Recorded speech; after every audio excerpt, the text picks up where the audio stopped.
Hey guys, it's Rhett from the 100 Acre Wood Highlands. It is February the 11th. The temperature outside today is 19 degrees, and today is supposed to be the warmest day we're gonna have in like a 2-week period, maybe a little bit longer. They're saying the low here in Oklahoma on Monday could be as much as -8, and the wind chill might be -20.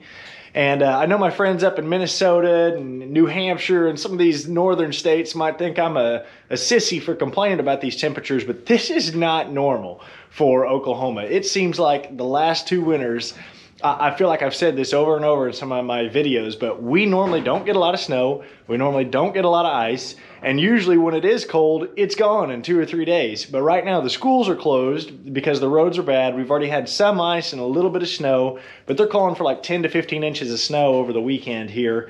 And I'm just not used to this. It caught me a little unprepared. And so today I made a trip to go get a little extra feed because I got to make sure that the cows are well taken care of in this cold snap. So let's check it out.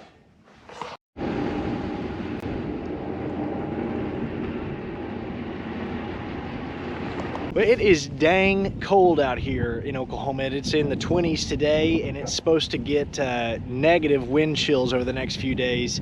We're gonna have like almost 2 solid weeks of below freezing temperatures.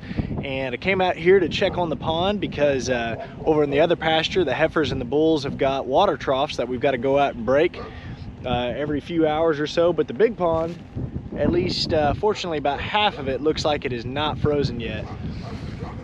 But that half over there where you can see that light patch, the pond's already frozen over, at least over here for now. The big cows can still get down and get a drink. But I'm betting that the pond is probably gonna freeze over some over the next few days. So it'll be lots of sledgehammer work breaking the ice loose. Tomorrow starts the real cold. We've had a little dusting of snow the last couple of days, but I'm thinking this tractor with no cab is gonna get pretty darn old when we hit that 10 to 15 inches over the next couple of days. But got to get the hay out for the cows.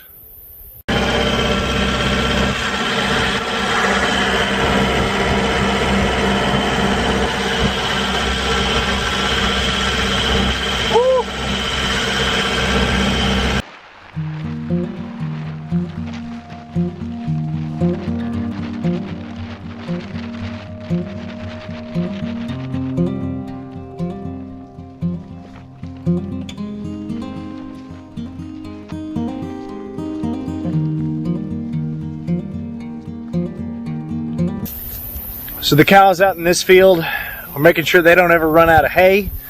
Just put a bunch of cubes on the ground. We're putting out 3 or 4 bags of cubes each day, and I put a tub of protein out here too. That way they'll have some they can access at all times. So let's go check on the little heifers and the bull calves. So I made a trip to the feed store today to pick up some extra items.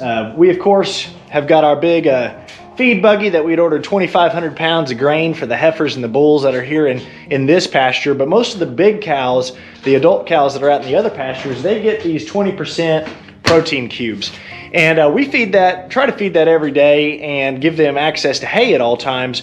But when there's snow and ice on the ground, it becomes extra important to make sure that they've got free access to hay, number one, because the ground's frozen. They can't, forage and graze on anything that's frozen. So we've got hay bales out in different locations and actually made a run today while the roads are still okay to get a few more bales.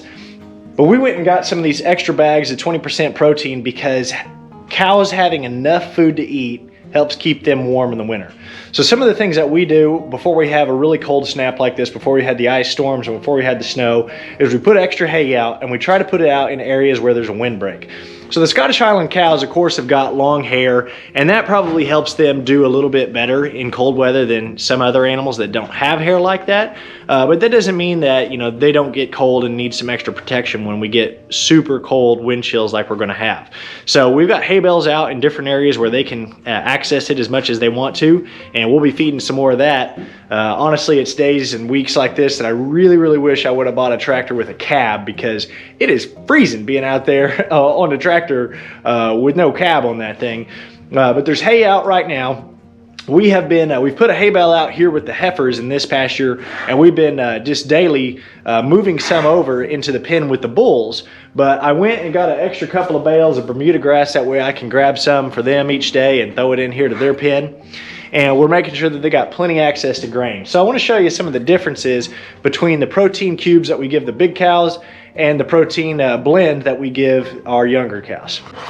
So this is a mixture that we bought from Stillwater Milling Company that we bought in bulk like a month or so ago. And it is much smaller protein pellets. There's bits of corn in here, and it's a 17.5% protein, 20% fiber and 4% fat blend, where these bigger cow cubes look a little bit different.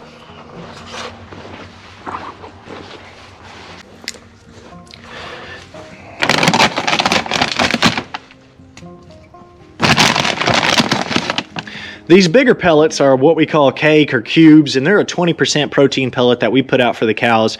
At different times, we feed it a lot more heavily when it's cold and in the winter than we do in the summer. And, probably a bad habit, but I do feed these by hand to a few of my cows as a treat occasionally. Lots of extra ones of those. Another thing that really helps cattle in the cold winter months is having a good body score. So body scores run from 1 to 9. Cows that are a body score of like a 1 or a 2 or a 3 are thin, are bony. You can see their hip bones, you can see their tail bones, maybe even their ribs a little bit. Where a cow that's an 8 or a 9 is just super fat, and that's more than you want. So kind of the ideal condition would be a body score of like 5 to 7. And I'd kind of use Emporia here maybe as an example. Now, I am not a cattle judge, but I feel like she looks like a good body condition. She's wide, she's got some muscle quality, she's got some weight, and you can't really see her hip bones or anything like that when you look at her. In my other pasture, I've got some older cows that are probably coming on close to 6.5 or 7 years old, that you can definitely see their hip bones. You can see a little bit more protruding around that area where they're a little thinner. And part of that has to do is they get older. They kind of can get bullied around by other cows when they're like competing over the hay or the grain or other things like that. But ideal situation, if you feed your cows enough coming into the winter that they have a good body condition, they'll be able to weather these temperatures a whole lot better.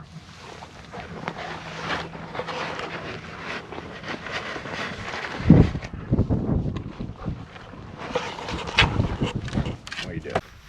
So probably the biggest challenge that I'm going to have over the next couple of weeks is not feeding them, because there's hay bales out already. I can go put out new ones with the tractors.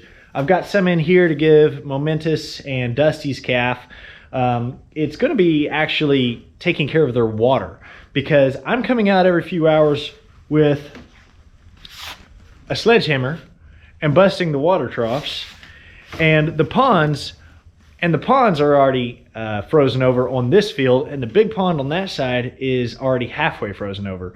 So it's been a long time since any of the ponds around here are frozen up. I remember as a kid when my dad had cows that there was a couple of different times that the ponds froze up, and he would go out there with a sledgehammer and a pickaxe and a shovel and just break little holes in the ice so that the cows could get access to water. And that hasn't been an issue in a long time. And I heard on the news earlier in the last day or two that it's only been this cold in Oklahoma about 3 times since 1990. So it's pretty chilly.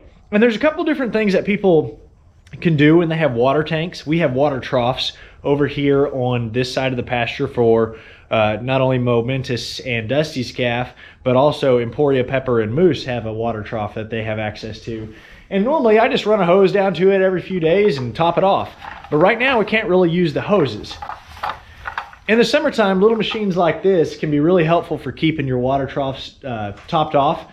They allow you to attach right to the edge of the tank. A water hose goes in top, and when this float drops to the bottom, it allows the water to flow through and fill the tank back up until that float rises with the water level and closes it off. Can't use that right now. Another thing that you can do when you have frozen tanks is to get one of these floating tank heaters.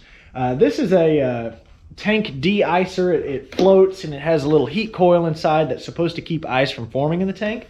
The problem is that in order to work it, you got to have power.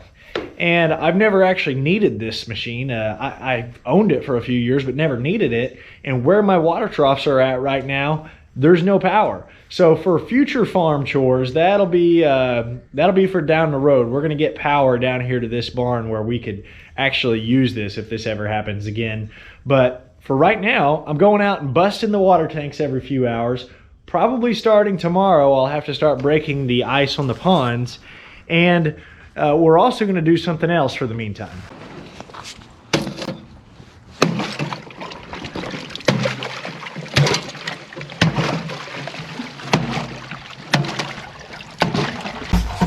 So I just broke the ice in this trough about 5 minutes ago, and it is already forming back together. And each time I break it, the chunks of ice that are remaining in it freeze thicker and thicker and thicker. And so something that I'm going to be doing is using these old mineral tubs.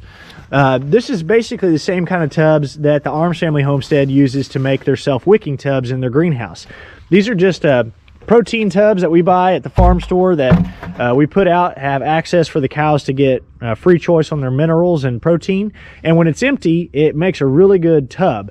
And so I've got quite a few of these, and I'm going to put these out here and bring 5-gallon buckets full of water each time I come to check on them, and give them a little bit of water in here. That way I'll be for certain that they'll have access to water.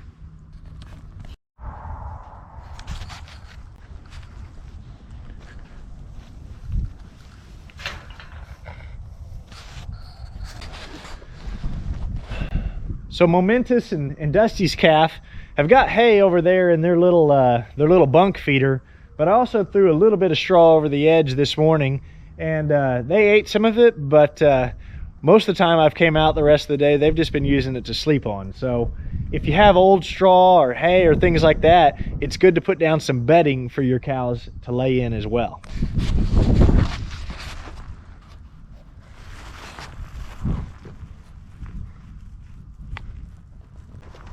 So as long as the cows have got access to food, and plenty of it, because a cow can eat, more than 2% of its body weight a day in roughage or hay, and they got plenty of access to protein and water, they'll be okay in the cold, cold weather.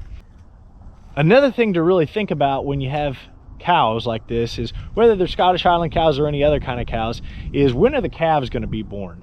And right now, I'm not expecting any calves to be born anytime soon. But a lot of people plan to have their calves born in February, March, April, early spring, before the really hot summer months get here.